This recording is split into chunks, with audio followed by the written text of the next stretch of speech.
Hello and welcome to the Vogel's Voices podcast. I'm Karen Hughes. I'm the president and CEO of Vogel. And Vogel is a nonprofit in Dallas that serves homeless children and their families.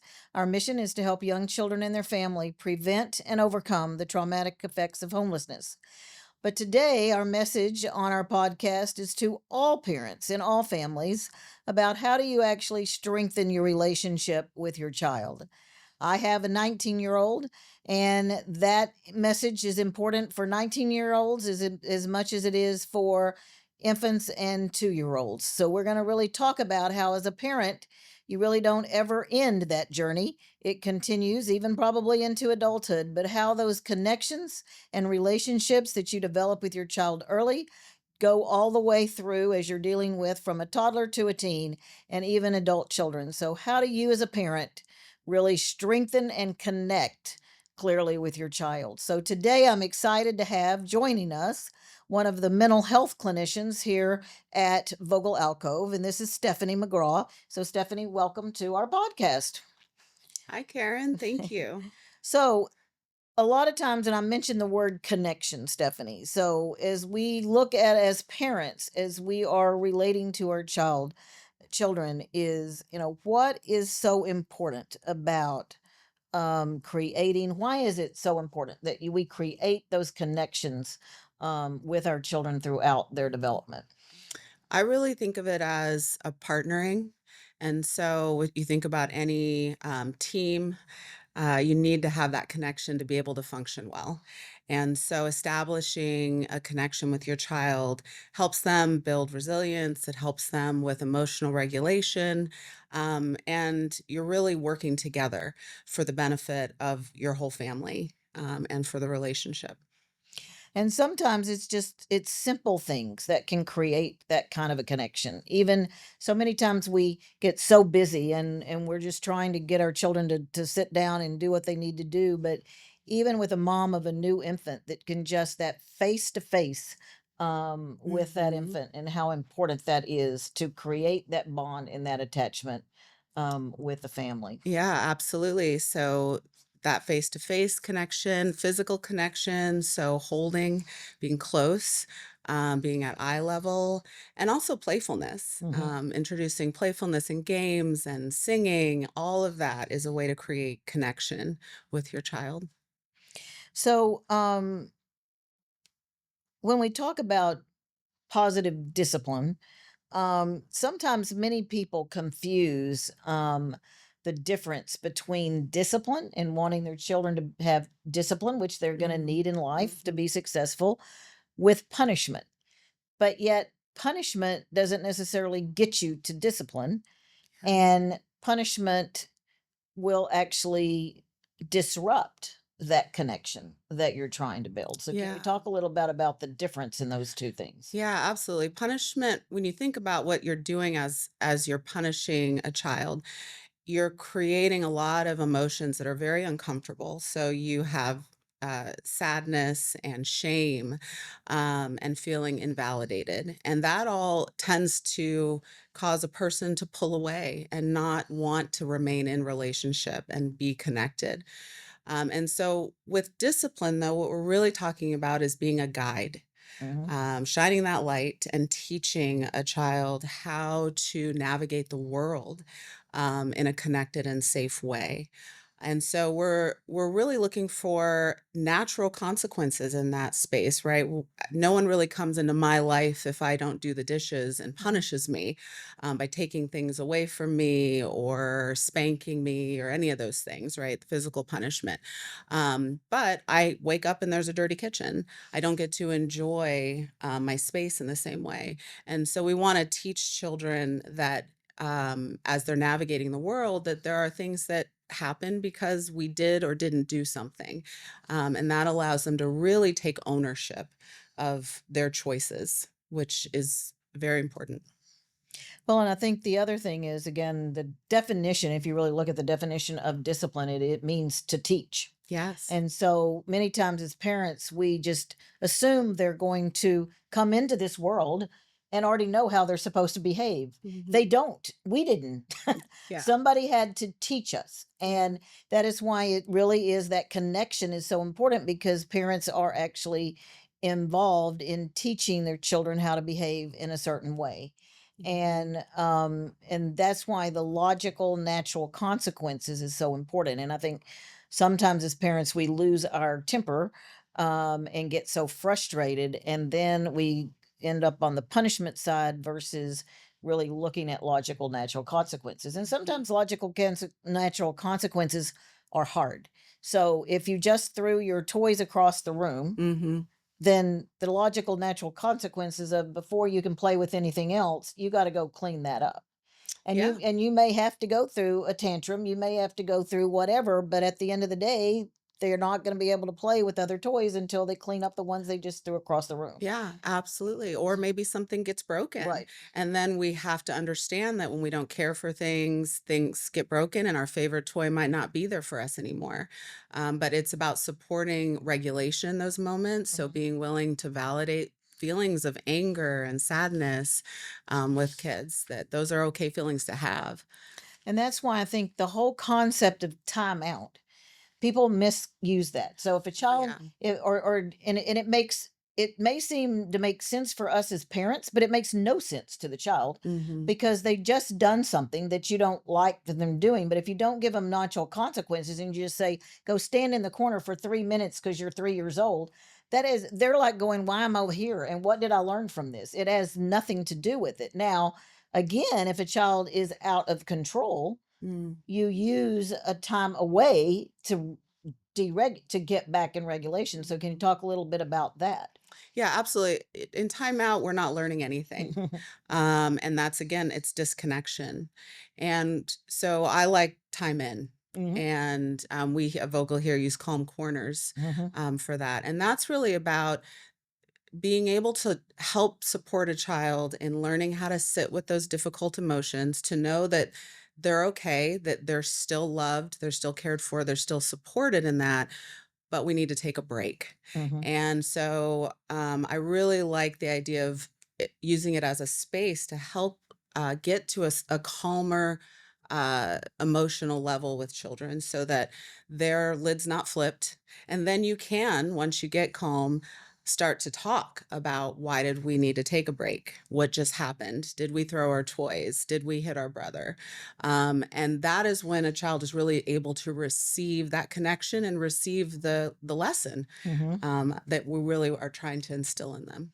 Well, and I think the other thing is that a lot of times children end up in punishment because their emotions are out of control. They're Hmm. throwing a tantrum, they're whatever. But the biggest gift we can give them is to teach them how to regulate themselves back to a Yes. calm space.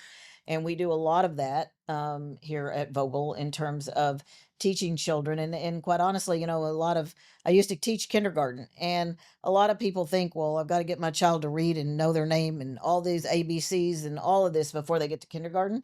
As a kindergarten teacher, as long as that child could regulate their emotion, that was a huge gift to me. Hmm. um, because that is something that a lot of kids don't have right Hmm. now. Unfortunately, there's a lot of adults that can't do it.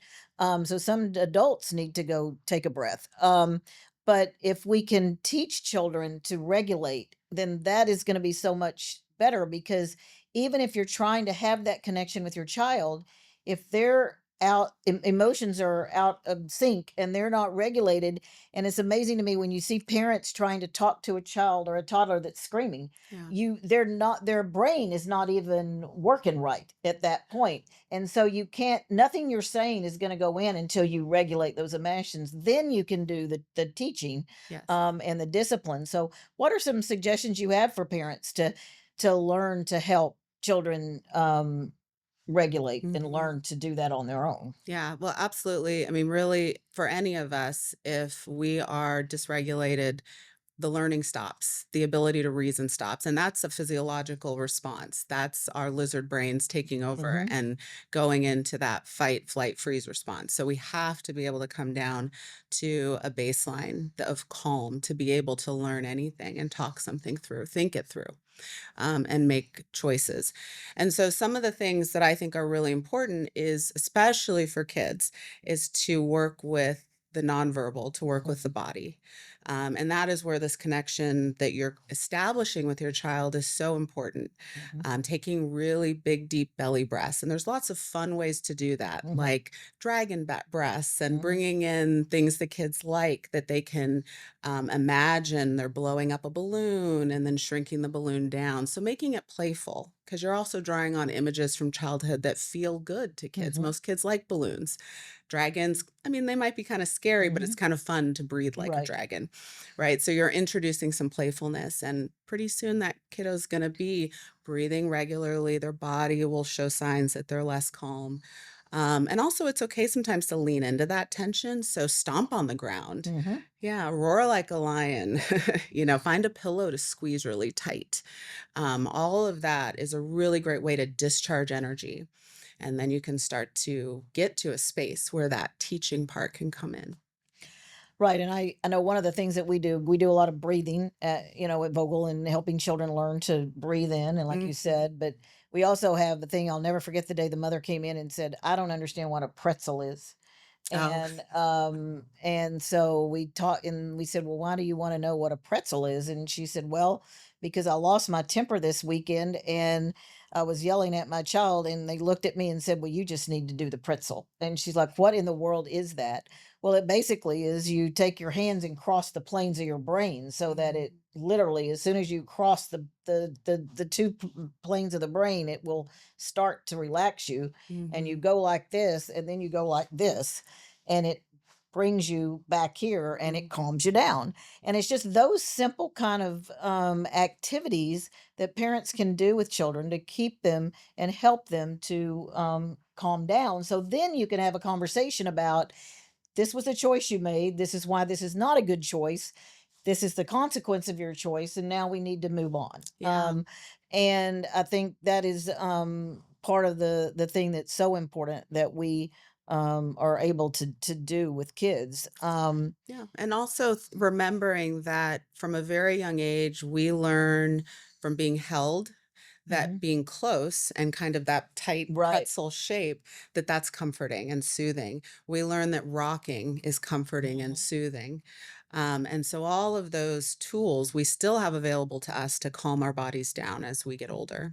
And sometimes it's water. Water, we Ah, also use snap. water, a lot. I mean, I know Mhm. sometimes, and in adults probably you washing dishes and you find yourself just letting the water run, and there's just something about it that Soothing. calms you down. So there are Mhm.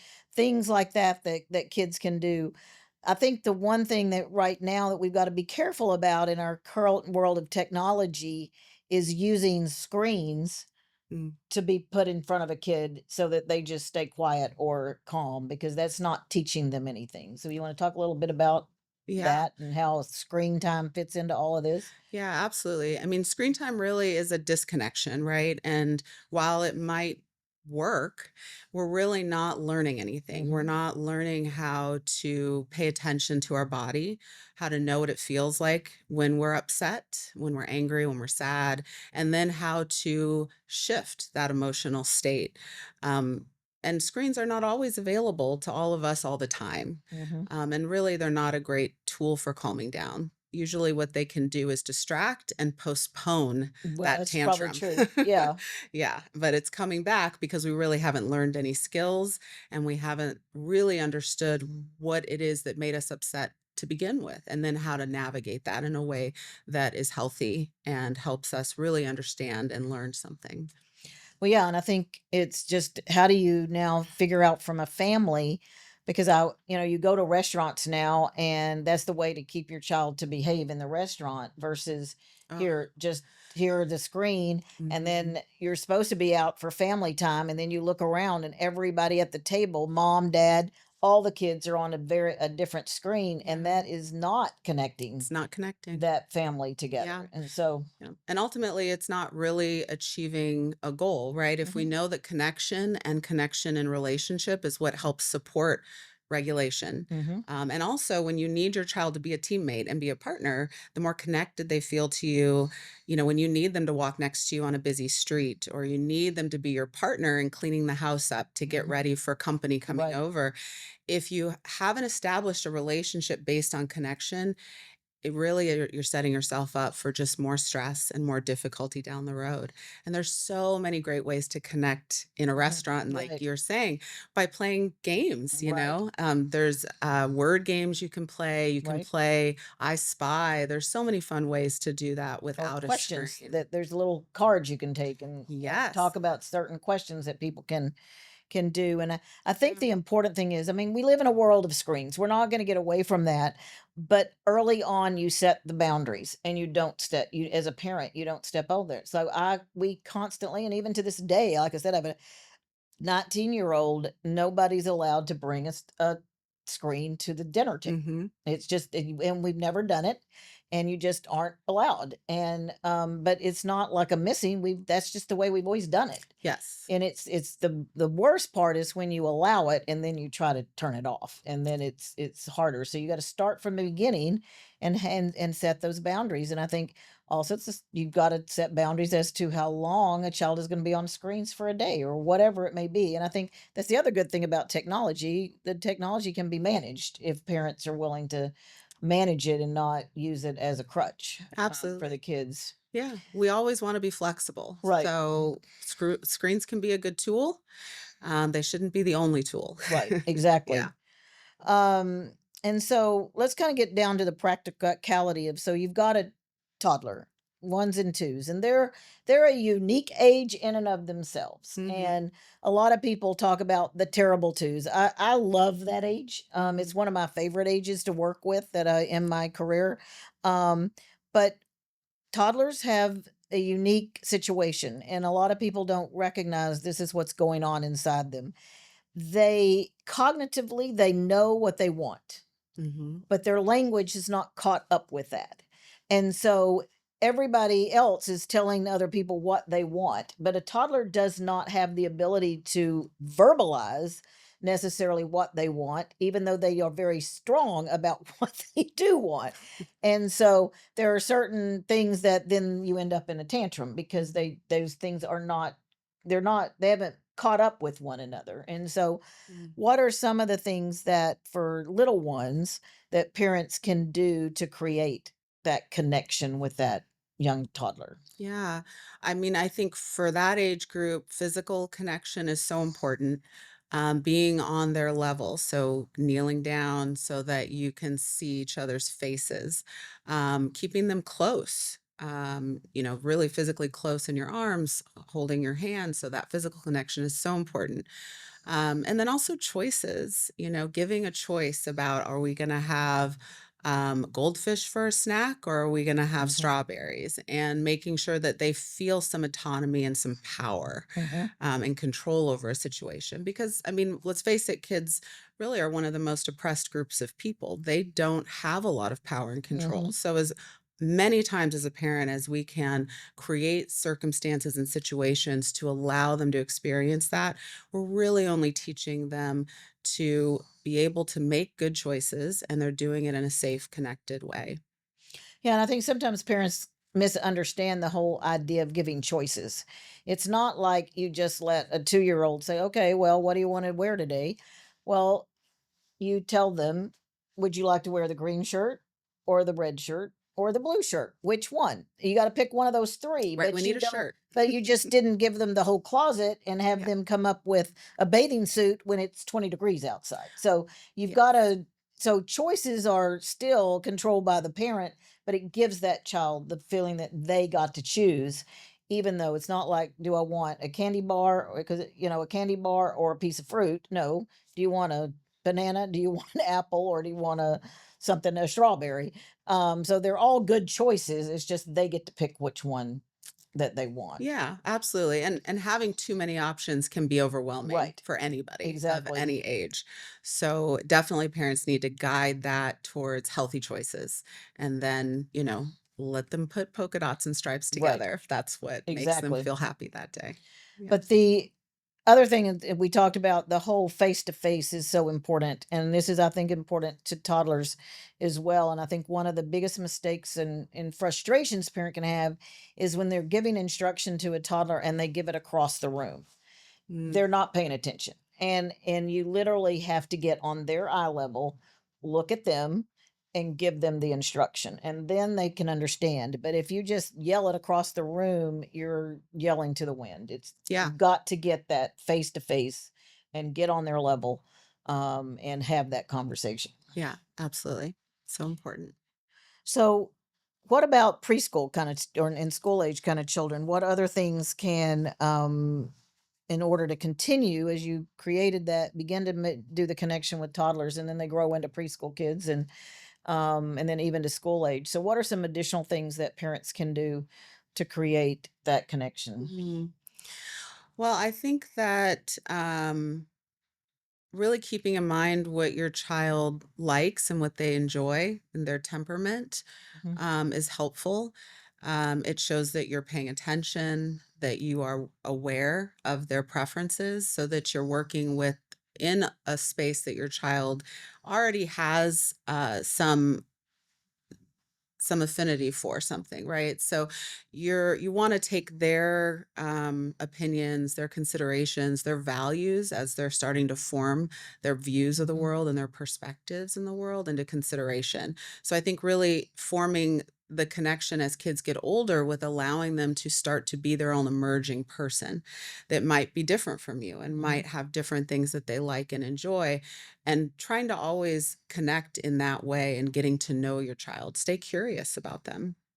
And I think also at this kind of age is where some kids are deciding, parents decide, well, yeah, all my other friends' kids are playing soccer, so you ought to play soccer. Well, they may not want to play soccer. And like you Mhm. said, that really, and that I think, especially if you have more than one child, every child's journey is not going to be the same Yeah. even if they're under the same household. Mhm. Yes. Every child is different. I'm one of four, and all of us turned out very different. We're all Mhm. great, but we all turned out different.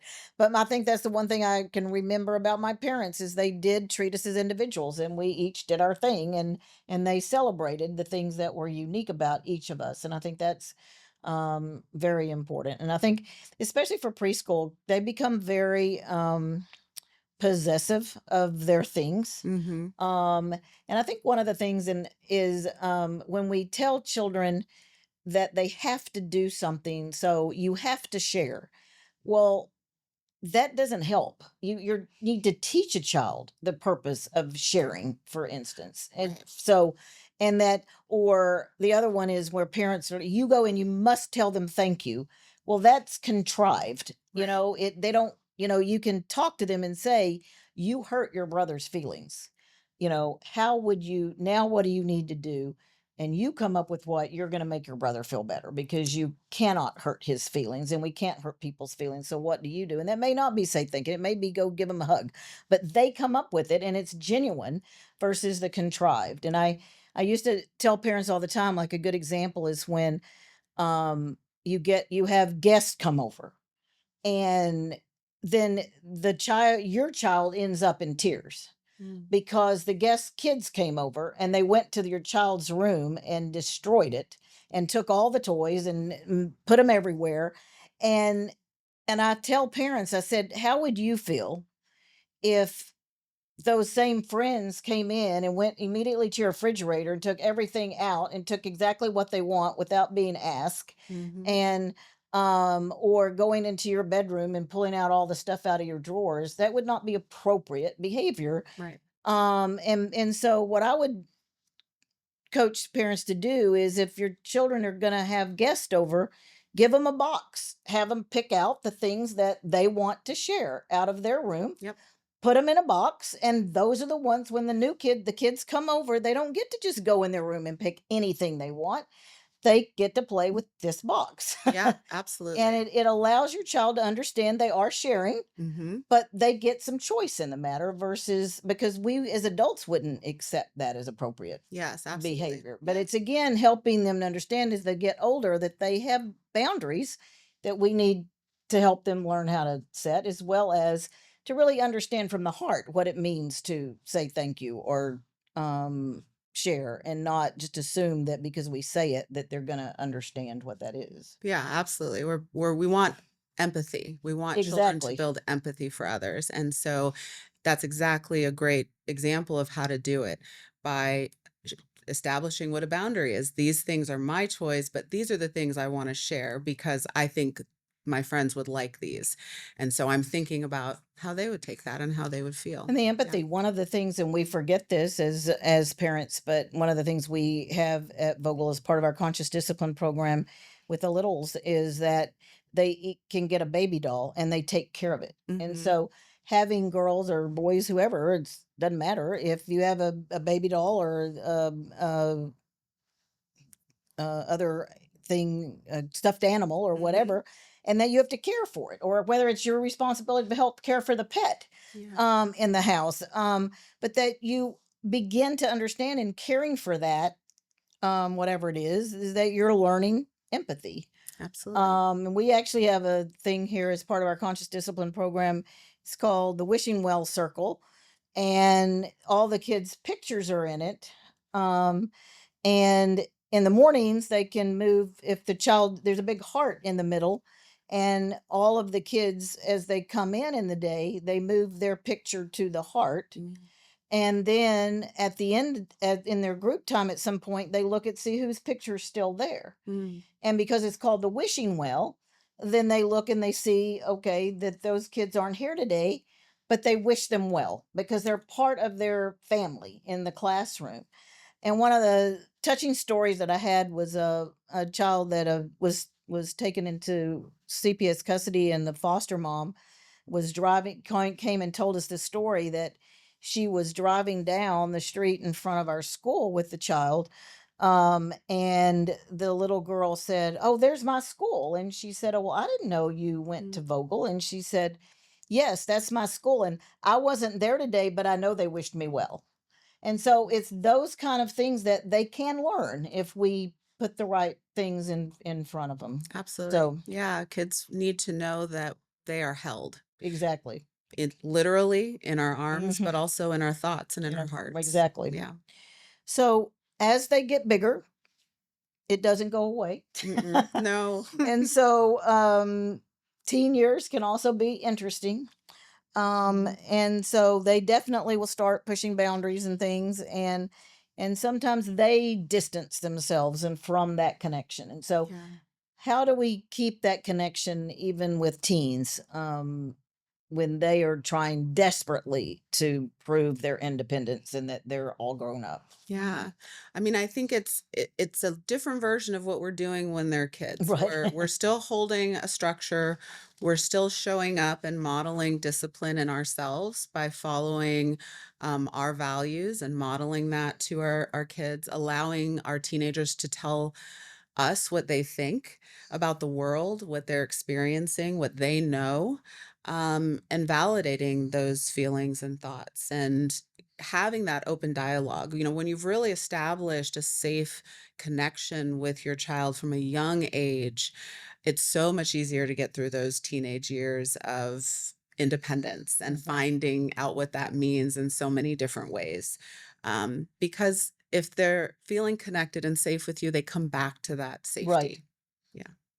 And I think it's just, again, understanding what they're going through, but letting them kind of hold the conversation. And especially for like middle school kids that you're still having to cart about because they Mhm. can't drive. I found when my son was growing up, we had some of the best talks in the car Oh, yeah. because when they hit home, they're going to their room. They may close the door. They don't want to be bothered. And then we get Mhm. all mad because they won't come out or whatever. But again, I think, again, no matter how old you are in our house, we still held dinner times sacred. And I Mhm. know that's hard with people going with a million different sports and that kind of stuff, but it was such an amazing time that at least once a day we knew we were all sitting around the table. And that's something I think the more you can build in, that you everybody sits down and everybody has dinner, and then you can go to your room and do whatever, but you've had that one time. But I also found that that time in the car, because you're going a million different directions, and they start talking and you just use that time versus, turning the radio up or whatever. And I also found, even with my son now, if I let him drive, he's in college now, but when we're on trips and things, and I'm letting him drive, he can't be on his screen. So what he ends up doing is talking to me because he can't Sneaky. he and so it but it works. But there's amazing, and I think also there's that whole thing about the front seat versus the back seat. When you put a middle school kid in the back seat and Mhm. they talk, they're more willing to talk about things that they wouldn't talk about if they're face to face with you, Yeah, you know, yeah. but they're still trying to be connected. And I think the other thing is just go with what they say. And sometimes they can just like randomly bring up a subject and you're thinking, where in the world did that come from? Mhm. But what they're just trying to connect. And so even though you may not know a thing about it, my son's always throwing out, "Oh, you know who the baseball or basketball person?" I was like, "I have no idea, but tell Yeah. me about it," you Yeah. know? For me, it's Um, anime yeah. characters. I'm like, "I don't know, but you tell me all Yeah, about them." exactly, because that's what they want to actually talk about. Yeah. And so it doesn't end. It doesn't, and I use a lot of playfulness in my home. So sometimes our schedules don't allow us to have that family meal every night, Mhm, especially I've got an adult son and then a right. teenager and a preteen. And so I have like little balls around my house or frisbees and things like that. And sometimes I just catch them and toss them a ball. And it might just be 10 minutes that we get to connect, but it's a very important 10 minutes and I think can maintains that connection over time.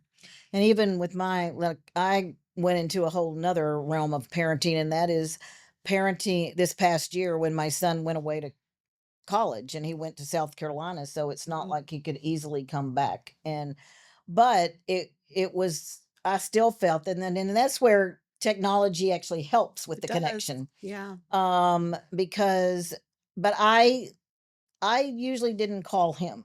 I He would call me. Mm. And there was probably a day that didn't go by that I didn't hear from him in some way. So that's the good thing about technology, whether it was a text or called me at the end of the day just to say this is, and some of the conversations could have been 10 minutes, some could have been longer, or maybe just, oh, I got to go, just wanted to say hi. Mhm. But that connection is still so important. And I think if you teach a child early on that they have that space to Mhm. just, because again, it doesn't matter if you're 19 or 2, you want to be connected to the parent, and you want Yeah. to be connected to your parent, and that the know that the parent cares, and that and so I think that's another thing. That's a whole nother stage of how do you, we won't do it on this podcast. That's a whole nother stage of parenting, of once they're kind of Yeah. out on their own in college, and how do you parent that, and keep that connection going. Yes. um, so,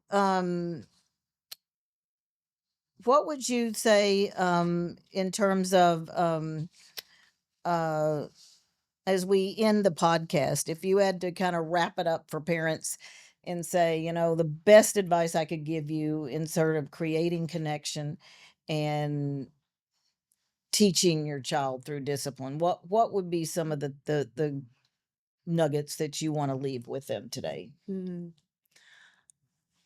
I think for me that what has helped me as a parent is to include my kids in my life. Mm, So we are from a very young age, my kids were always doing things with me. I had to cook dinner. Okay, let's do this together. How hmm. can we make this work together? And keeping a lot of playfulness in the relationship. Right. I think people really underestimate how important play is for us as humans and how much we learn and how we can create such a connected and safe relationship with our children when we allow things to be playful and we don't. The world is so heavy. So we want to come home and be able to feel safe and relaxed. And play has such an important role in that. So I would say bring playfulness into every aspect of your relationship with your child. It creates that connection, and then you can call on that in those difficult moments. You can call back to some of those light, playful, connected moments, and you'll get to that regulated, connected space faster. Well, as we close today, I mean, one of the things that I had the experience of how with parents is what a gift it is, and really a cherished gift to be a parent. Mm, It's the hardest job we'll ever do, but it's the most rewarding. And I think I was so reminded of that with my child. I actually adopted my child. I adopted my son from Ethiopia, and as part of that, um, Ethiopia allowed us to meet the birth family. A lot of times you're mm, not allowed to meet the birth family, but the mom, she traveled 2 days to meet with us in a rural village in Ethiopia. And in Ethiopia, of course, they do a lot of coffee ceremonies and that kind of mhm, thing as part of their culture. And so, but in this case, they did a coffee ceremony, but they also did a ritual where my husband and I stood on one side of the room holding a candle that was not lit, mm, and the she stood on the other with a lit candle. And then she walked across the room and she lit our candle, mm, and then she blew hers out. mm. And in that moment, we were the parents. Yeah. And I'll never forget how important that is Mm, to how special it is that we have the chance to be parents to the kids that we have. And we all want to do the best job we can. And absolutely. so anything we can learn, and there's not a and unfortunately when I became a mom at the age of 50 at that point, they didn't also turn around and give me an instruction manual. That's the one thing we Didn't don't come with have. the We don't know. candles. Yeah, it did. There was no instruction manual to go with the candle. And that's the same with when you leave the hospital, they give you a pack of diapers and say, have a nice life. Yeah. So none of this is easy. You shouldn't have already known. Yeah. But the other thing I would say is it's never too late. It doesn't matter if you've got an 8-year-old and you say, well, I did it wrong or think you did it wrong. You did the best you could and knew what you knew to do. And so as parents, we're always learning. And I look back and think, well, I could have done that better. And yeah, we could, but we just have to realize that that role as a parent never leaves us, and it's a true gift. Yeah. And that our job is just to give our best selves to our children so that they also can become their best selves. So Absolutely. To hold and nurture a right. heart. Yes. So thank you, Stephanie, and thank you all for joining us today. And um, we hope that you enjoyed this podcast, and that we hope we'll be doing some more podcasts in the near future about other aspects of parenting. So thanks again for being with us.